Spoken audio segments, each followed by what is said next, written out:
ILACast, o podcast do Instituto Líderes do Amanhã. Porque ideias e somente ideias podem iluminar a escuridão.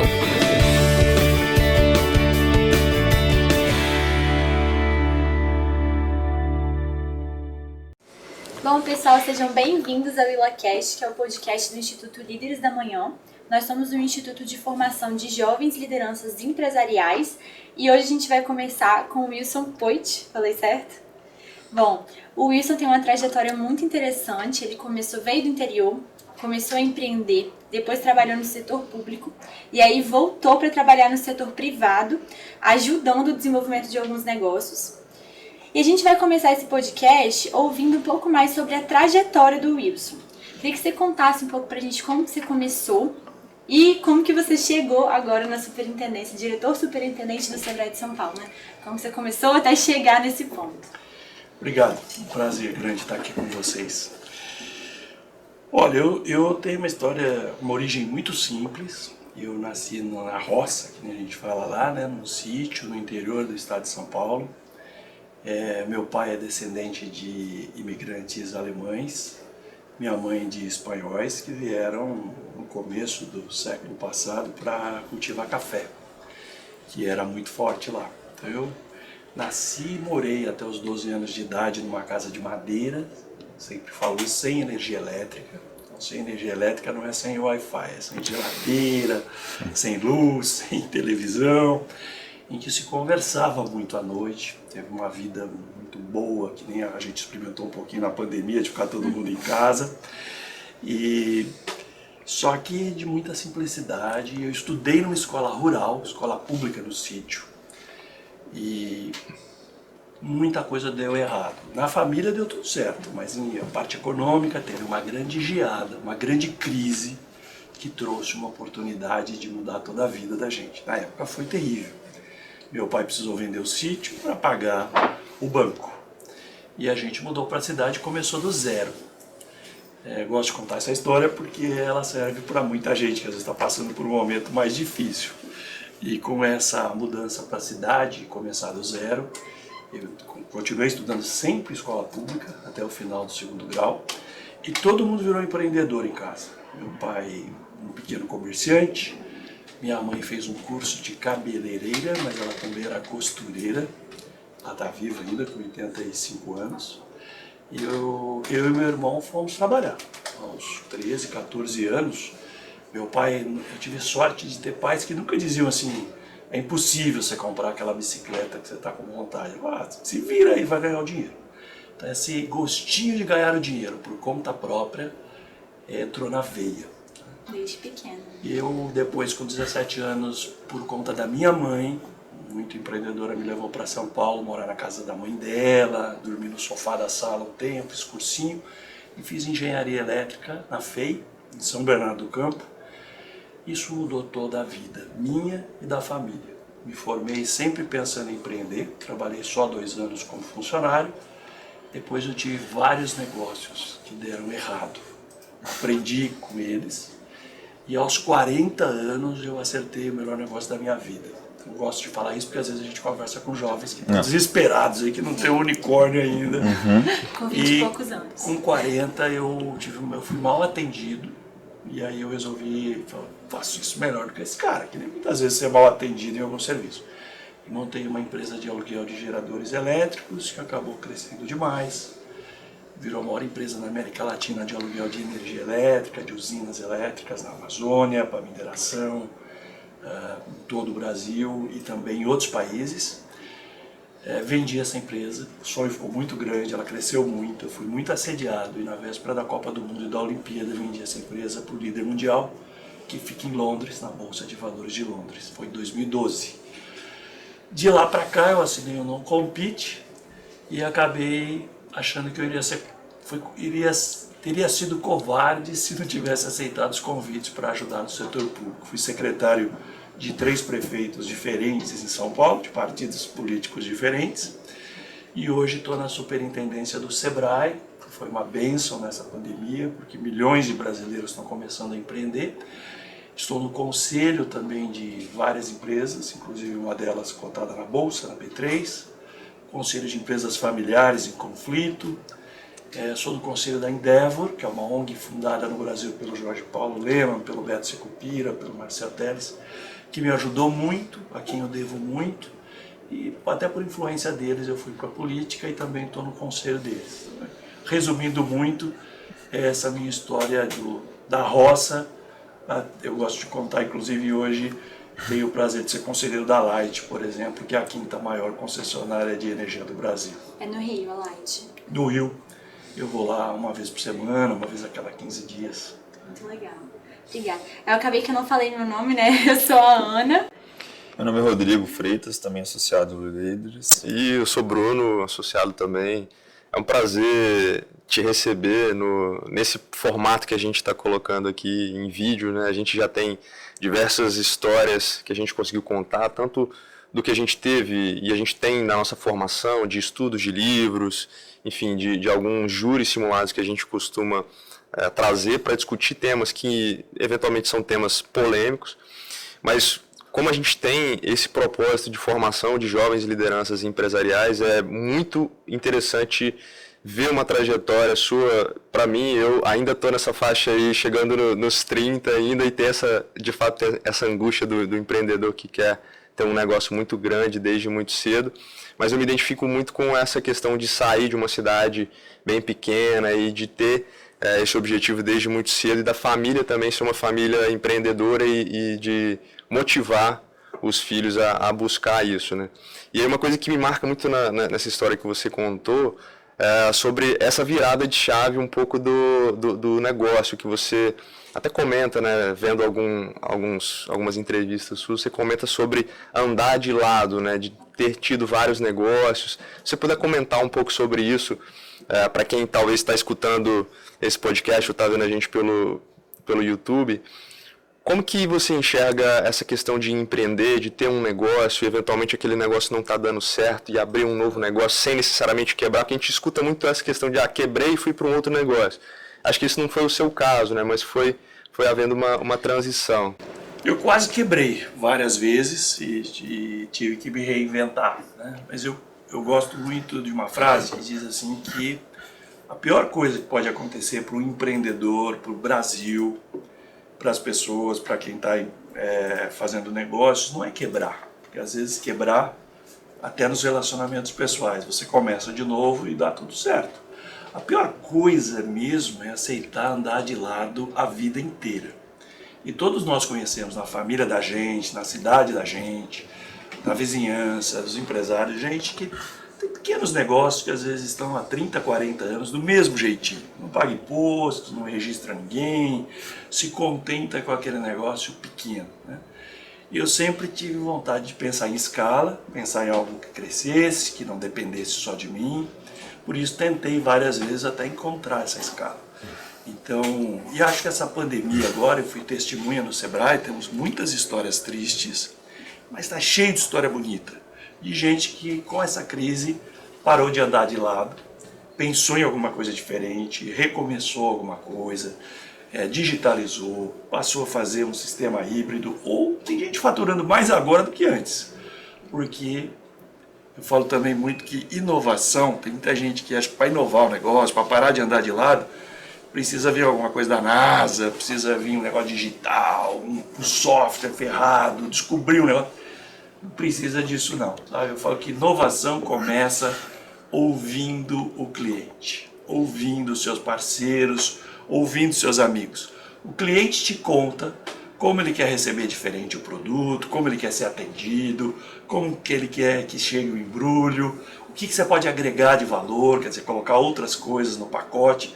Foi assim que eu inovei. A Poit começou com uma empresa de locação de geradores, depois de algumas viagens visitando concorrentes, ouvindo os clientes, eu mudei o meu segmento. Eu não dizia mais que era uma empresa locadora de geradores, eu passei a ser uma empresa provedora de soluções temporárias de energia elétrica, que além do gerador fornecia cabos, painéis, gente para tocar, entregava uma solução completa. Cada vez o mercado quer mais isso. Então uma grande proposta para parar andar de lado é a inovação, agregar valor, repensar e não ter medo de recomeçar. Senhor Wilson, senhor, é muito interessante esse aspecto do senhor, que o senhor comenta, de parar de andar de lado e caminhar para frente. E estudando um pouco a sua história, a gente percebe que essa origem do senhor rural, com baixas condições financeiras, materiais, essa aqui é a energia, né? Como que... e nós sabemos também que os valores moldam as nossas ações, as nossas escolhas e as consequências de nossas vidas. Então, o senhor, como um sujeito de sucesso, vamos dizer assim, talvez se inspirou ou se baseou em alguns valores, até mesmo familiares, de inspiração dos seus pais, para poder trilhar essa história, que é muito bonita, diga de passagem. O senhor percebeu isso ao longo de sua vida, que as suas escolhas, as suas ações, as suas condutas te levaram até aqui, e com base em certos valores que o senhor foi aprendendo, seja familiares, ou seja que o senhor alejou durante sua adolescência, na faculdade? O que o senhor acha? O que o senhor tem a dizer sobre isso? Sem dúvida. Essas coisas, às vezes, a gente só percebe, consegue listar lá na frente e olhando para trás agora. Exato, Né? Porque na perfeito, época vai perspectiva. Intuição, a gente não tem isso, não tem o manual. Isso. Mas o meu pai é descendente de alemães, um cara bem rigoroso, disciplinado. E tanto ele como minha mãe me ensinaram muito, sempre a gastar menos do que eu ganho. Eu sempre falo isso assim, que desde de pequeno eu tinha uma questão de economia muito forte. E régua alta, sabe? Não adiantava atingir um objetivo, bater meta, que estava sempre sendo cobrado e desafiado. Eu diria, eu escrevi um livro até, que eu conto um pouco da minha história, da minha biografia, em que eu falo que até hoje, cara, meu pai faleceu 5 anos atrás agora, mas e foi muito bravo comigo, muito rigoroso, mas foi meu ídolo também. E até hoje parece que eu estou tentando provar alguma coisa para ele, sabe? Isso começou desde os tempos de faculdade, que eu não podia repetir, não podia dar zebra, porque senão eu ia voltar para o interior, eu tinha que me formar, e eu queria provar que aquilo ia dar certo.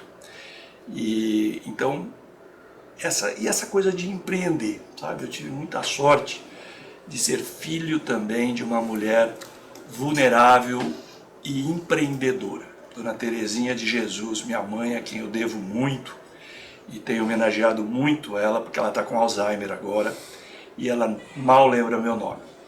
E todas as semanas eu conto essa história para ela. Eu falo, mãe, se não fosse a senhora enfrentar o papai, que nem queria que eu fizesse faculdade, e o pessoal da roça, do interior, meu pai queria que eu ficasse lá, eu era bom de balcão, vendedor no negócio dele, mas a minha mãe pegou um trem, 12 horas de viagem até São Paulo, no 3º ano primário, isso em 1976, negociar uma bolsa no cursinho para mim.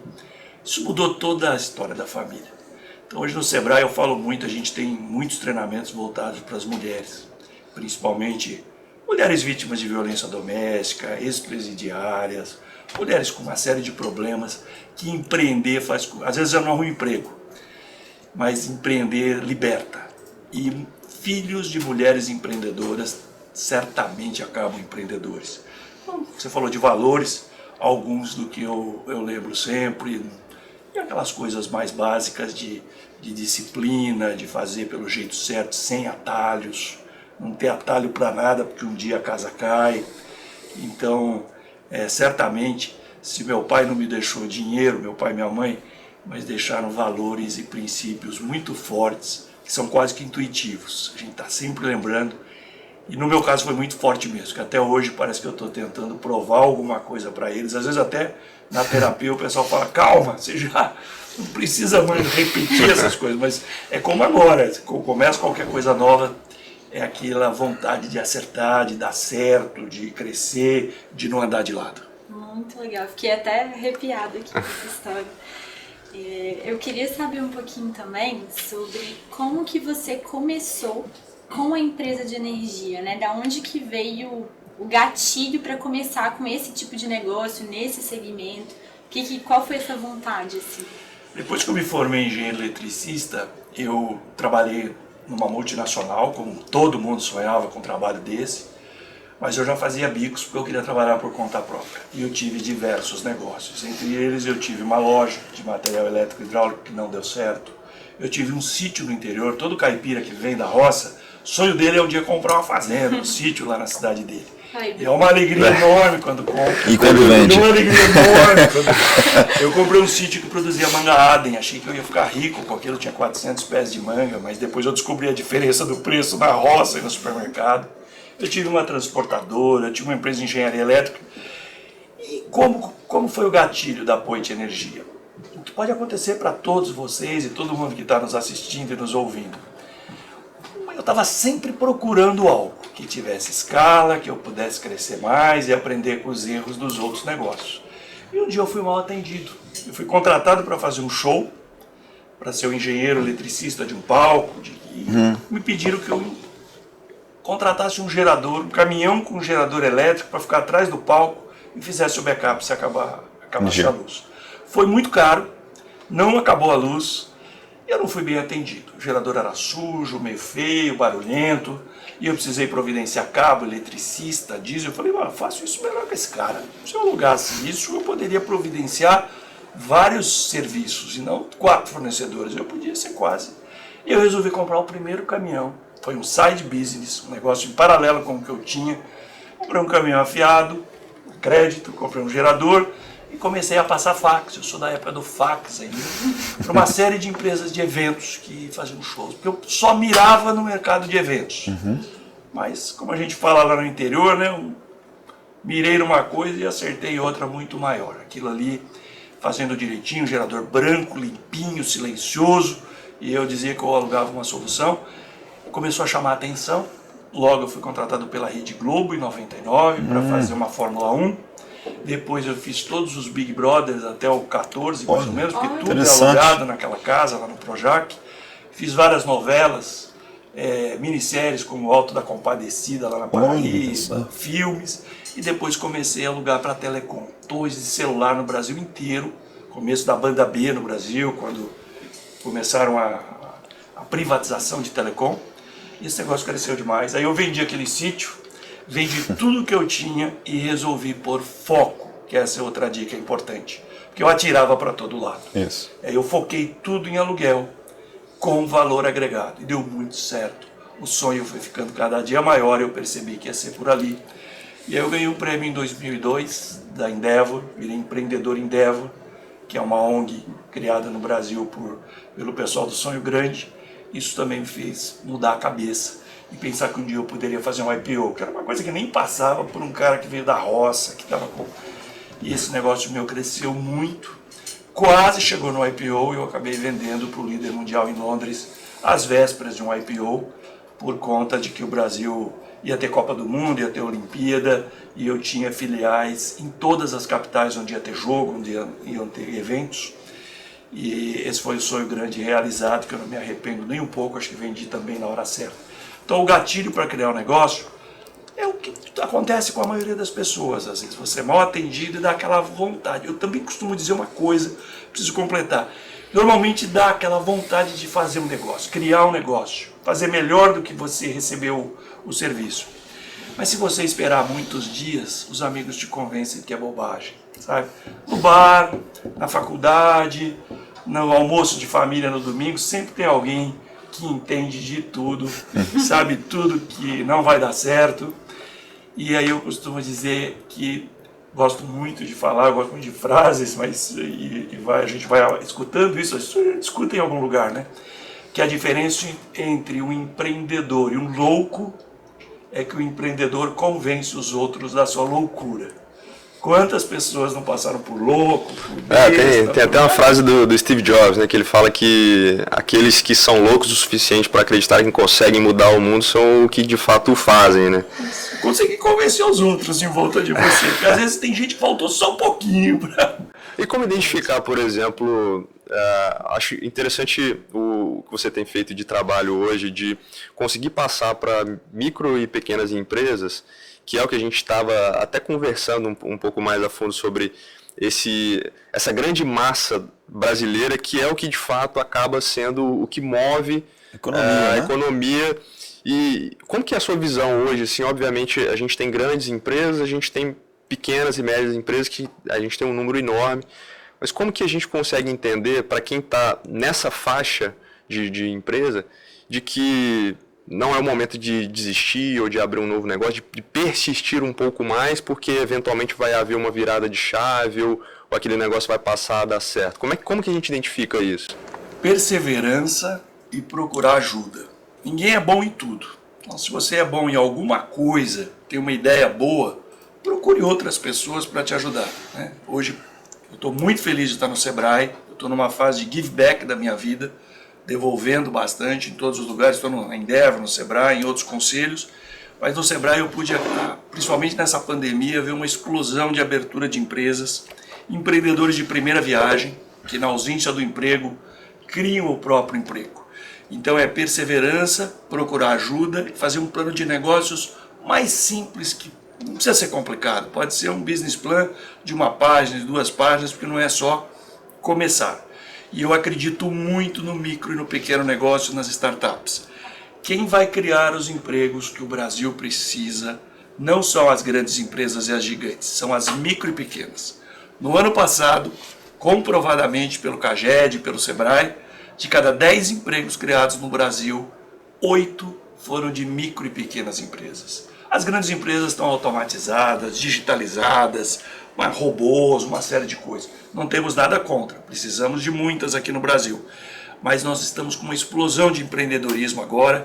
O brasileiro tem vontade de empreender por conta própria e não pode parar. Tem que formalizar como MEI, depois como microempreendedor, como EPP, ter acesso ao microcrédito orientado. Eu acho que a grande chave hoje é o crescimento, e a gente trabalha muito com isso, no estado de São Paulo, no meu caso, o Sebrae de São Paulo, microcrédito orientado. É um pouquinho de dinheiro, e às vezes é pouquinho mesmo, mas com orientação, com mentoria. E inclusão produtiva. Inclusão produtiva não é só inclusão social, né? Porque o governo federal tem dado peixe para as pessoas comer, que é o auxílio emergencial. Você vê que o Biden nos Estados Unidos tem muito mais peixe para dar do que a gente, lógico, nós já estamos com um PIB mais ou menos aí de ajuda, e precisa. Hoje eu entendo que tem famílias que precisam do peixe, mas no Sebrae hoje eu estou muito feliz porque a gente ensina a pescar. Sim. Você dá um microcrédito orientado, ensinar a pescar é inclusão produtiva. Você tira uma família da vulnerabilidade, tira 4, 5, 6, 10 pessoas do desemprego, da marginalidade. É uma coisa incrível, fascinante. E eu hoje adoro fazer o que eu estou fazendo aqui com vocês, para incentivar as pessoas que têm vontade de ter um negócio próprio, de ir em frente, de perseverar, de não desistir e de procurar ajuda. Porque quando você contrata ou pede ajuda para pessoas mais inteligentes que você, está provando que é mais inteligente ainda. Então não tenha vergonha de pedir ajuda, seja para um vizinho, para uma pessoa do mercado financeiro, para um coworking, para uma mentoria, ou procurar o Sebrae, que é de graça. Pouca gente sabe que hoje é totalmente gratuito e ajuda muita gente. Wilson, o senhor é diretor superintendente do Sebrae de São Paulo, atualmente. O senhor traçou um pouco de sua história. No início tentou empreender, não conseguiu algumas vezes, até que conseguiu criar a Poit Energia. E em seguida o senhor passou para o setor público, né? O senhor foi secretário de desestatização e de parcerias do município de São Paulo. E aí, conta um pouco para a gente como foi a trajetória, qual foi o período temporal que o senhor foi esse secretário, essa Secretaria de São Paulo, como que foi as gestões que o senhor passou e o que o senhor contribuiu, porque o senhor passou de desestatização para empreendedorismo no Sistema S, né? Então, qual que é um projeto pessoal do senhor de contribuir de volta para a sociedade, estar ali, tentar mitigar ou diminuir o Estado dentro da Prefeitura de São Paulo, e depois passou para o Sebrae para ajudar essas microempresas, pessoas individuais a empreender? Isso, eu vendi a empresa em 2012 e o primeiro ano eu fiquei contando histórias, dei palestras, inclusive nos Estados Unidos, em faculdades de negócio, comecei a escrever meu livro e eu assinei um não compete. Quando você vende uma empresa para o líder mundial, para alguém, no meu caso foi de 6 anos. Por 6 anos eu não poderia mais competir em energia elétrica, nesse tipo de coisa. E aí Fazia um ano mais ou menos que eu havia vendido a empresa e eu fui indicado para trabalhar na Prefeitura de São Paulo. Eu brinco que eu sou o único caipira do interior que acabei sendo secretário dos últimos 3 prefeitos de São Paulo, do Fernando Haddad, do João Dória e do Bruno Covas. O que é uma coisa, eu fui o único que acabei permanecendo.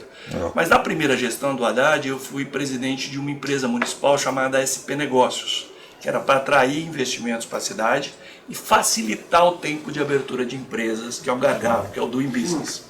Depois acumulei o cargo de secretário de turismo durante a Copa do Mundo. Então são muitas aventuras e muitas histórias.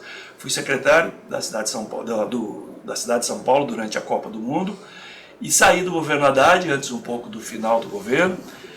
Ainda não era afiliado a partido nenhum e sempre fui um secretário técnico, né, um engenheiro, e fui surpreendido quando o Dória ganhou a Prefeitura de São Paulo e me convidou então para secretário de desestatização e parcerias, porque no governo Haddad eu já havia dado várias entrevistas que eu gostaria de vender algumas coisas do setor público, porque o governo tem que se focar em educação, em saúde, em segurança, em assistência social. O governo não tem que ser dono de casa de eventos, estádios de futebol, autódromos, cemitérios e uma infinidade de terrenos na cidade que estão às vezes invadidos ou abandonados. E eu fui convidado aí na gestão Dória para trabalhar com isso. E foi talvez o maior legado. Aprovamos diversas leis na Câmara e passamos. Como você sabe, o estádio do Pacaembu foi concedido, está sendo reformado.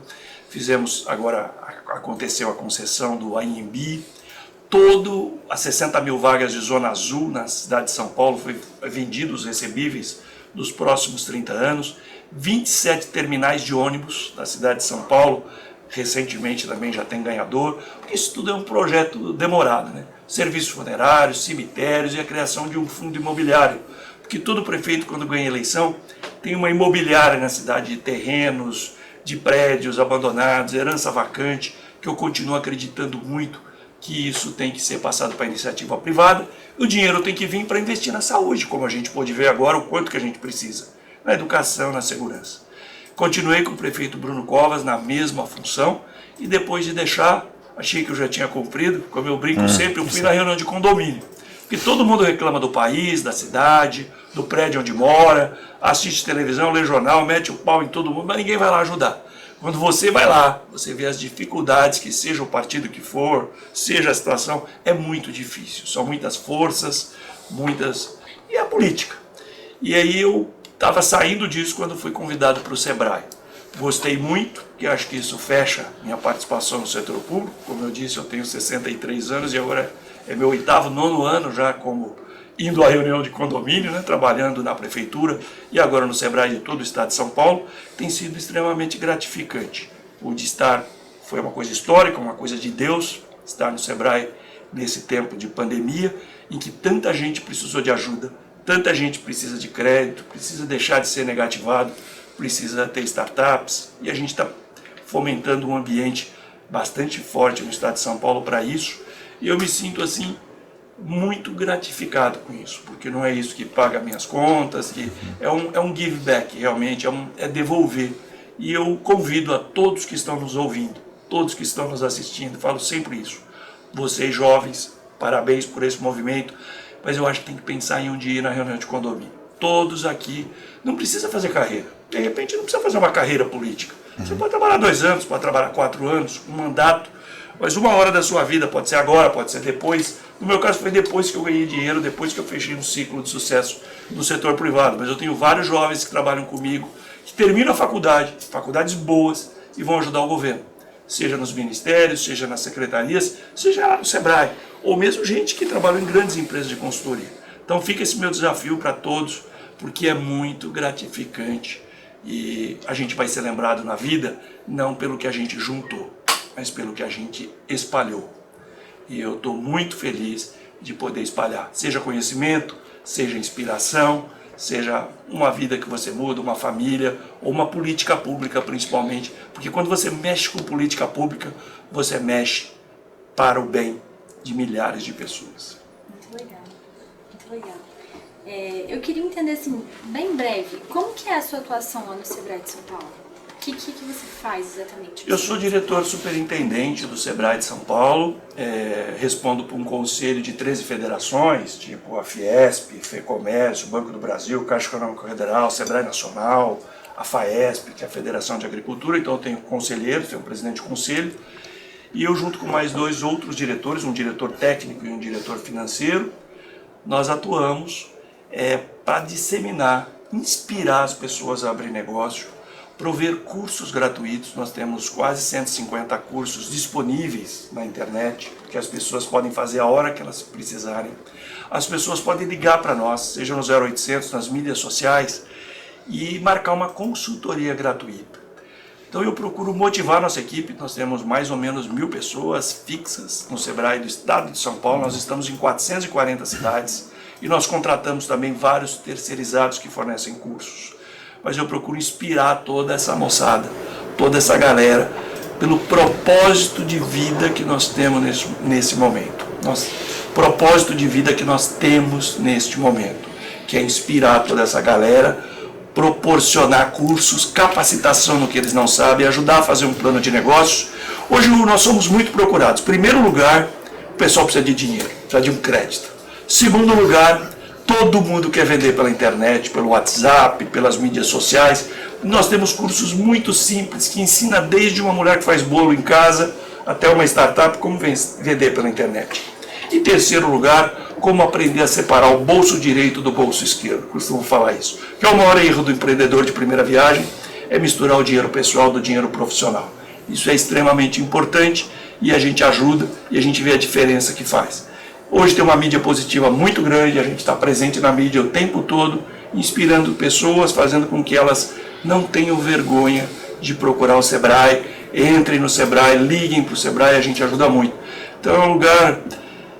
tem um trecho da Bíblia que fala, no livro de Romanos, que fala que nós que trabalhamos inspirando pessoas ou no setor público, somos todos diáconos, que é quase como um responsável, é quase como ser o pastor de um rebanho, sem precisar estar ligado, seja a político ou a uma igreja, mas é inspirar pessoas, é conduzir pessoas a sair dessa desigualdade enorme, que o Brasil, principalmente agora na pandemia, essa desigualdade aumentou. Nós temos gente que pode muito e está podendo muito mais, e uma grande parte da população numa miséria que dá vergonha, que deixa a gente indignado. Então poder ajudar esse povo, ajudar esse pessoal a empreender e sair dessa situação é uma coisa maravilhosa e que eu aconselho todo mundo a experimentar. Muito legal. Eu sou em retrospectiva, você saiu de um ambiente muito simples, rural, passou por urbano, estudou, sempre trabalhando, ajudando a família, a atividade produtiva rural, café, a mãe trabalhando em alguns ofícios para sustentar a família. Surpreendeu, tentou, fracassou, conseguiu, alcançou, vendeu a empresa, contribuiu no setor público, agora no Sistema S. Já é uma bela história de vida. Como que vai ser o Wilson do futuro, daqui para frente? Quais são os seus planos? O senhor pensa em contribuir mais ou vai cuidar mais da família, dos netos? Então, eu tenho 2 netos, 2 menininhos, um de 4 e um de 2, e uma menininha nascendo agora em junho. Cara, eu vou trabalhar ainda, vou ter uma agenda mais equilibrada, mas eu estou agora em conselho de empresas, inclusive empresas grandes que estão na Bolsa de Valores, mas eu estou pensando muito em investimentos, em sustentabilidade. Eu estou indo na próxima semana, por exemplo, à Amazônia, onde eu vou ficar 3 dias, eu estou olhando muita questão de sustentabilidade, de startups sustentáveis, de crédito de carbono, estou tentando estudar muito isso. E eu tenho uma tese de investimento no meu family office, que é em energia limpa, energia solar e home care, que é cuidar das pessoas que vão viver muito. Quero viver muito ainda e eu tenho estudado muito sobre longevidade, sobre economia prateada. Economia prateada, inclusive, está na pauta do Sebrae, são as pessoas da minha idade para frente, que vão passar a viver, as pessoas que vão viver mais de 100 anos, 120 anos, parece que já nasceram. Mas existe toda uma economia. Esse pessoal se aposenta, mas quer trabalhar, continuar trabalhando. Quem para de trabalhar fica doente. Eu tive esse exemplo em casa, não pode parar nunca. Então eu não quero parar, não quero achar que eu posso ir para a praia, ou ficar numa fazenda, ou ficar só pescando no Pantanal, que é uma coisa que eu gosto muito. mas eu quero equilibrar. O sucesso de uma pessoa está no equilíbrio. Tem que cuidar da família, tem que estar com os netos, tem que morar com uma pessoa que você ama, que gosta muito, que está junto. Eu, felizmente, estou numa época de um equilíbrio muito bom. E tem que procurar empreender e ter dinheiro, porque não adianta só um desses pilares. E não precisa ser muito de um só. Porque eu conheço, e você conhece, caras bilionários, mas às vezes muito tristes, brigados com a família, estão aí num cantinho hoje à noite para jantar sozinhos. Outros que estão apaixonados, vão para casa cedo, põem o pijama cedo, mas não tem dinheiro para viajar no feriado. Então eu digo que é um equilíbrio. O sucesso está no equilíbrio. Eu estou buscando isso. Estou num momento de refletir, talvez não com uma agenda pública, uma agenda assim, de uma agenda mais pesada, como hoje no Sebrae eu sou praticamente um CEO, então é uma agenda mais complicada. Mesmo assim eu arrumo tempo para várias coisas que eu gosto de fazer, como essa aqui. Mas eu penso de continuar inspirando pessoas, investir em economia prateada, economia sustentável e no envelhecimento da população. Perfeito. Muito bom. Acho que a gente tem tempo para mais uma perguntinha. Você quer fazer mais alguma, Bruno? Não, o que eu acho importante do que você comentou, essa formação de jovens lideranças ou de pensar no futuro de qual vai ser a geração e como que a gente forma essa geração. Como a gente tem muito forte no nosso instituto, no Líderes da Manhã, essa formação de jovens lideranças empresariais baseadas em valores muito sólidos, enfim, princípios que a gente consegue se basear, a gente vê muita sinergia nisso. O que você enxerga que falta no Brasil e que nós, enquanto jovens lideranças empresariais, a despeito do que já foi comentado de entregar um pouco ou de servir um pouco na reunião de condomínio ou no setor público, mas o que você enxerga que é o nosso papel enquanto líderes empresariais e como que a gente pode fomentar no local onde a gente está inserido, nas nossas empresas, enfim, como a gente pode fazer com que o futuro do Brasil seja melhor? Providenciar para esses jovens muita inspiração, muitas histórias de gente como eles, né? Eu gosto de contar a história, quando eu vou para o interior, é diferente de às vezes ouvir uma palestra de alguém nos Estados Unidos ou no Napa Valley ou um cara em São Paulo. Quando você nasceu naquela região, saiu dali e conseguiu fazer alguma coisa diferente, e toda a cidade do Brasil, todas as cidades aqui do vosso estado têm empreendedores de sucesso nas cidades. Então é importante o movimento de valorizar esses empreendedores, porque felizmente isso está mudando, mas já houve uma época na história do Brasil, até recente, em que os empreendedores não são bem vistos às vezes. Até na novela, ele é sempre o bandido, o cara que faz um negócio de errado, sim, e tal. Sim. E empreendedor não é isso. O empreendedor tem que ser valorizado, sabe? Então eu falo de inspiração, mas principalmente motivar esses jovens a ter uma meta, ter um sonho grande, a escrever, porque nada como escrever onde você quer chegar. Para você ler todo dia, pode estar na sua agenda, no seu celular, na gaveta do criado mudo, você tem que olhar todo dia, porque o vento te leva para o lugar que você quer. Segundo lugar, em equipe, aprender a trabalhar em equipe. Ninguém vai fazer nada bom sozinho, tem que aprender a trabalhar em equipe, a ter tolerância, usar a caixa de rascunho, não só do Outlook, mas da paciência. Não precisa responder de bate-pronto, pode dar uma pensadinha. Terceiro lugar, fazer direito e sem atalhos. O Brasil precisa de jovens que façam direito, porque com o atalho a gente está vendo tudo que aconteceu na história recente do Brasil e de muitas empresas. Não adianta antecipar faturamento, postergar despesa para bater meta, porque uma hora a régua passa. E em quarto lugar, sempre formando o sucessor. O empresário, o cara que está dando certo, sempre preparando alguém para o lugar dele. Então, bater metas, ter objetivos por escrito, estar sempre perseguindo um sonho grande, em equipe, fazendo direito e sem atalhos, e formando sucessor. Sensacional, Wilson. Muito legal. Agora, só para fechar mesmo, eu queria fazer 3 perguntinhas muito rápidas. A primeira é um livro que você gosta muito, seu livro de cabeceira. A segunda é uma frase, uma que você seleciona, e uma pessoa que você se inspira. Eu leio muito, tenho muitos livros, mas de cara assim eu diria o Essencialismo. Um livro chamado Essencialismo, que ensina você a achar agulha no palheiro, né? Porque hoje a gente tem muitas opções, muitas coisas para fazer, e uma agenda extremamente diversa. E perder o foco é muito complicado para quem quer empreender. Então o Essencialismo é um livro fininho, fácil de ler, que eu recomendo, que depois vocês podem divulgar aí, inclusive o site. Uma frase. Foco na solução e não no problema. Todos temos na família, nos vizinhos, na faculdade, gente que só gosta de falar de problema, de doença, de remédio, de crise. Tem hora que tem que parar, às vezes na própria empresa, assim, falar, gente, vamos parar de falar de quem é o culpado e qual é o problema. O que a gente pode fazer diferente a partir de amanhã cedo? Vamos fazer uma lista de possíveis soluções e não de ficar, senão a gente fica dias discutindo a culpa e o problema. Então, foco na solução e não no problema. E terceiro, uma pessoa que eu me inspiro muito, eu vou falar do Jorge Paulo Lema, que escreveu o prefácio do meu livro. Meu livro chama O Não Já Está Garantido, Então Vá à Luta, que é um livro que eu publiquei há 2 anos, que conta essa história que eu contei aqui mais em detalhes. Mas o Jorge Paulo é um cara exemplar, está com 83 anos, vai fazer agora esse ano, continua trabalhando, continua comprando empresas, continua muito simples, se veste de uma maneira muito simples, come pouco, está sempre em boa forma, e ele costuma me dizer que não conhece nenhum líder. Muito difícil conhecer um líder que não seja um cara otimista e alegre. A maioria dos grandes líderes, dos caras são otimistas, são alegres, são positivos. Dificilmente um cara mal-humorado, existem alguns que conseguem, mas dificilmente um cara mal-humorado chega lá.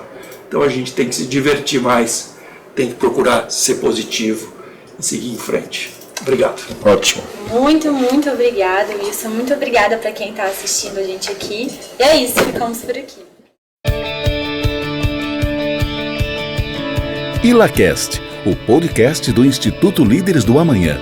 Porque ideias e somente ideias podem iluminar a escuridão.